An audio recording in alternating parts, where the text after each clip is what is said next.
The wind up here has a different sound than the wind down in the street. It comes across the open steel with nothing to break it, carrying the smell of hot metal and coal smoke from a forge 2 floors below. A man steps off the last planked floor onto a bare beam 10 inches wide, and from that step there is nothing under his boots but air and the gray city 40 stories down. No net beneath him, no rope on him, no rail beside him. The only thing keeping him on the beam is the width of his own boots and the habit of never looking down. This is how the tall city got built, not from the ground up with scaffolds and cranes, but by men who walked out onto the frame itself and raised it beam by beam, balancing on the steel, with no line to catch them if they were wrong. Consider what that frame had to do. It had to stand higher than stone had ever been stacked, while carrying not just its own thousands of tons, but every floor and wall and window hung from it, while being bolted together in open air by men with no floor under them, while the wind came off the harbor hard enough to move a hanging beam, and while every piece landed so precisely that a frame hundreds of feet tall finished plumb to within a fraction of an inch. Thousands of tons of steel placed by hand to a tolerance you could measure with your fingers. Most people look at the old photographs of these men on the beams and read the danger as nerve and balance. But balance was the part these men had mastered. What killed high steel workers was almost never their own footing. It was the load, the ton of steel swinging in on a hook, guided by hand signals from a man they could not always see, in wind, toward the exact space their body stood in. The danger was not that they might fall off the steel, it was that the steel might come to them. This is the story of how a city learned to build upward faster than it ever had before. It is the story of the machine that climbed the building it was making. It is the story of the men who raised the steel with nothing to catch them, whose names the record almost entirely failed to keep. And all of it began with a problem nobody had solved. How do you lift the steel? Every obvious answer had already been tried and had already failed. The first was the oldest one. Build it in stone. But a masonry wall holds a building up by its own mass and mass compounds. The taller the wall, the thicker its base must be to carry what stands above it. In Chicago, the Monadnock building rose 16 stories in brick, and its walls at street level were 6 feet thick, so thick they swallowed the ground floor and darkened the rooms behind them. The weight of the wall had become the enemy of the wall. Stone had found its ceiling, and the ceiling was too low. The second answer was cast iron, already bolted across the fronts of warehouses. It was cheap and strong under a straight downward load, but it is brittle, weak the moment a load tries to bend it rather than crush it, and murderous in a fire, because cast iron glowing hot cracks apart the instant cold water from a hose touches it. Fire after fire brought cast iron buildings down into their cellars, and it was disqualified as a skeleton for anything people would work in far above the ground. The third answer was to reach the height from outside, with scaffolding tall enough to stand men at the top, or a great crane set in the street. But a scaffold strong enough to bear erection loads at 800 feet would be a bigger, heavier structure than the building it served. And on a city lot bought by the square foot, there was nowhere to put it. And the machine that could lift tons to that height from the ground did not exist. The mobile crane and the tower crane were half a century away, which left one strange possibility. If nothing on the ground could reach the top, then the thing that lifted the steel had to be up there already. It had to ride the building up. The answer was a derrick that stood on the building and climbed it. They called it a guy derrick, a tall mast held upright by cables, anchored to the steel already in place, with a boom that swung in a full circle and hoisted a load on a line run to an engine below. Bolted to the topmost steel of the frame, It picked up the next tier of columns and beams as they came up and swung them into place around itself. When it had built as high as it could reach, it picked up its own pieces, and the gang set it up one tier higher, on the steel it had just placed. The crane raised the building, and the building raised the crane, and the two walked up into the sky together. The elegance of it is a single inversion. A steel frame could rise where stone could not, because the skeleton carried the entire load on its own slender bones, so the outer wall no longer held anything up and became a thin skin hung on the frame. That same strength was exactly what let a multi-ton derrick stand on 3 beams near the top of an unfinished building and swing tons of steel around itself. The property that made the tall building possible was the property that made it possible to build. The skeleton itself was not new. William Le Baron Jenny had raised the first metal-frame tall building in Chicago in the 1880s, and cheap steel from the Bessemer and open hearth furnaces made the frame affordable. What the decades after added was the method of erection and the trade of men who could do it. Look at the whole frame first. It is a cage. Columns march up in a grid, tied at every floor by beams and girders, and braced so it stands against its own weight and against the wind trying to rack it out of square. None of it was made on the site. Every column and beam was cut, drilled, and marked in a fabricating shop miles away, stamped with a code telling the gang which column on which line at which floor it was, and drilled in advance with the holes its neighbors would bolt into. The tolerance was so close that a hole out of position by 1/8 of an inch could mean a piece that would not take its bolts hundreds of feet from the shop that made it. Now come in closer, to where 2 pieces meet. A column does not run the full height of a building in one length.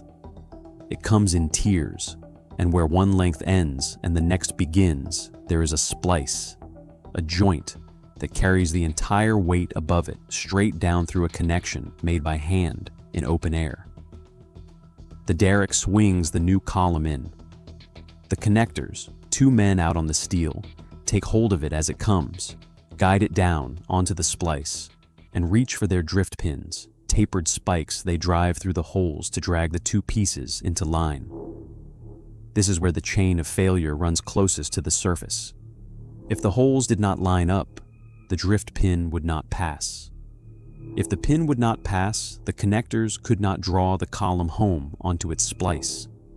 If the column would not come home, the derrick could not let go of its line, and a piece of steel as heavy as a small truck hung on the hook over the heads of everyone below, in the wind, until the men on the beam forced it into place.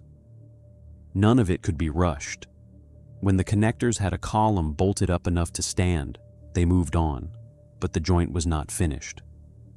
The permanent connection, the one that made the frame a single rigid body, was made with rivets, and the rivet is where this whole enormous structure narrows down to something you could hold in your hand. A rivet gang was 4 men and a fire.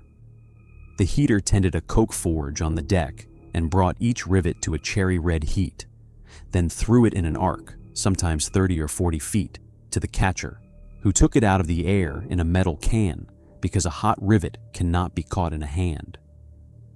The catcher set it glowing into the hole.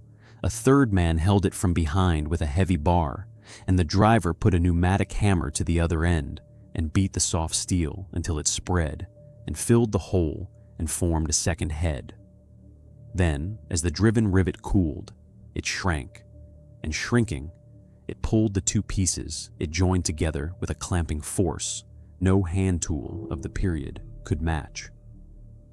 A large building took hundreds of thousands of them, driven one at a time by hand in the open, and every one had to be right.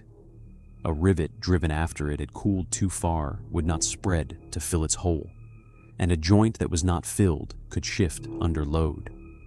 A single cold rivet buried in a column splice was a flaw no inspector could see from outside, and no wall would ever reveal, hidden in a connection carrying the weight of a tower. The whole frame, thousands of tons of it, came down in the end to whether 4 men on a windy deck had heated one piece of metal enough. Drafting table follows the structures that got built and the men the records left out. Those men, who they were, and where they came from, are where this turns next. So, who were the men out on the steel? Some came up through the bridge gangs, learning the trade over rivers before they set a building column. A great many of the most famous came from Kanawake, near Montreal, where Mohawk iron workers began working high steel in the 1880s, after a railway bridge was thrown across the St. Lawrence River through their land.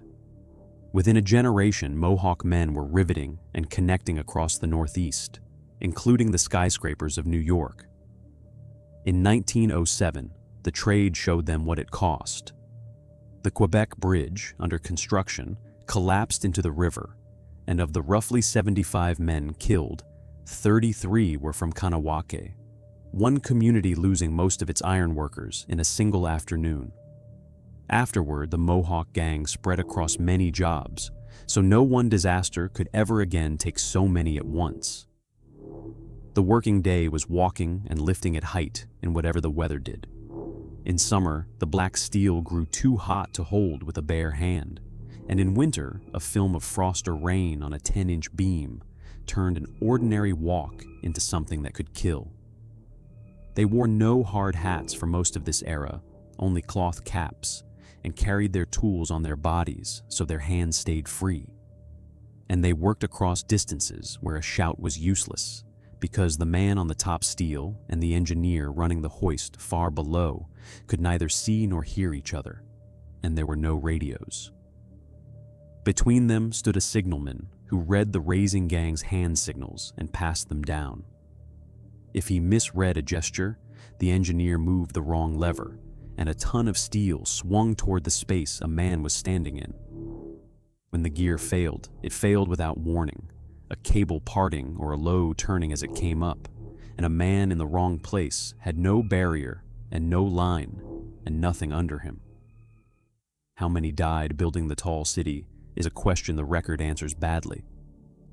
On the biggest jobs, the counts are known, but across the thousands of buildings and the decades of the boom, the deaths were spread thin and written down unevenly. The men themselves are barely in the record at all. The payrolls list the gangs by trade and by number, a connector, a heater, so many men at so many cents an hour, and rarely tell you which man set which column. The pay was high for the time because the risk was high and the skill was real and few men could do it. Whether it was ever enough to match the risk is not a question the payroll books were built to answer, because they were written by the companies that set the rate. Watch a single lift, because the whole trade came down to moments like it. A column is coming up on the derrick line, and up top, 2 connectors wait, one on each side of the splice it has to land on. The engineer, far below, has his hands on the levers and his eyes on the signalman, running a load he cannot see. The wind is the clock. It comes and goes, and the piece has to be seated in the lulls, because a multi-ton column swinging on a single line in a gust will not be held by 2 men on a beam. The load rises. It clears the last set steel. The connectors reach out and take it, turn it, bring it down toward the splice. Hands find the drift pins. The holes come close, closer, and the pins go in and bite and pull the column onto its seat. First bolts go through. The line goes slack. The piece is standing. It has taken a few minutes, and it will be repeated all day, and the next day, up and up, until there is no more building to add. And then, at the very top, the last beam goes up, and on it very often a small tree and a flag, and the frame is topped out. The owners came for that, and the photographers, and the names in the newspaper were the architect, the financier, the mayor. The gang that had walked the steel to the top was, as often as not, already gone, sent to the next frame rising across the city, because the men who raised the steel did not stay for the building They stayed for the steel, and the steel here was finished. The way they worked did not last. The climbing guy Derek gave way after the Second World War to the tower crane, which lifts more and higher with a man in a cab in place of a chain of hand signals.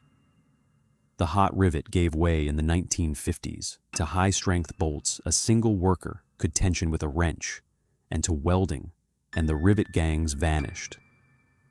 The tetherless connector was ended last of all, when safety nets, the harness, and the law that required them arrived with federal safety regulation in 1970. The man on the open beam with no line is now the one thing on that old deck that would not be allowed for a minute. But the frame itself never left. Every tall building standing today is still the idea Jenny proved in Chicago. A skeleton of steel carrying the whole load on its own bones with a thin skin hung outside, raised in the end by a crane that still climbs with the building it makes. Stand inside it now, ride up to a high floor of a tower, and walk to the glass. The floor is solid under you. The wall is a sheet of glass and aluminum holding up nothing but itself, and the whole quiet height of the place feels as though it was always there. It was not. Somewhere beneath your feet is a column splice where two lengths of steel meet, and it was set by two men standing on that steel in the wind with the whole drop beneath them, and nothing holding them to it but their own footing, then locked shut with rivets driven red hot, one at a time, by hand. When people picture the age the modern city rose out of, they picture one image above all others. Men on a beam, high over the streets, eating their lunch in a row with their boots over nothing. It has lasted not because the pose is daring, but because it is true. There was no other way to connect a steel frame except to send a man to the joint and have him do it with his hands. The men in that photograph were not identified for decades, and most of the gangs who raised the tall city were never named at all. Their work in plain sight, while their names stayed in no book. They built the frame the modern world still stands on, and they deserve to be remembered for it. So, when you look up at the steel bones of a city, understand what you are seeing. Not a feat of nerve by men with a gift for balance, and not a reckless age that did not care who fell. It was skilled work, done by tradesmen who had mastered the one thing they could control and managed the one thing they could not, on a frame strong enough to carry the crane that built it. There was another part of the process that the finished building made almost impossible to see: the work of making every piece arrive in the right order. A column could not simply be lifted because it was ready. It had to be the column needed at that exact moment, because the frame depended on a sequence. One tier supported the next, and the derrick depended on steel already secured below it. A mistake in the order could leave a crew waiting high above the street, while the missing piece was still somewhere on the ground. Below, the fabrication shops turned drawings into a kind of physical language. Marks on steel told the erection gang where each piece belonged. Holes drilled in a shop became the connection points the men would find hundreds of feet above the ground. The accuracy mattered because there was almost no practical way to correct a badly made piece once it was hanging in the air. You could not simply set a column down beside the building, take out a measuring tape, and start over. The piece was attached to a hook moving in the wind with men waiting for it. That is why the apparent simplicity of the final frame is misleading. From the street, a skyscraper skeleton looks like a collection of straight lines. In reality, it was a carefully timed chain stretching from the drafting room to the fabrication shop, from the railroad or truck that delivered the steel to the derrick, from the signalman to the engineer, and finally to the connectors whose hands completed the joint. Every link had to work closely enough that the next man could do his part. Even the derrick itself became part of that rhythm. It could not remain forever in one place. As the frame climbed, the machine had to climb with it, and every move of the machine meant temporarily interrupting the work around it. The men had to dismantle, lift, brace, and rebuild the equipment on steel that had only just become part of the building.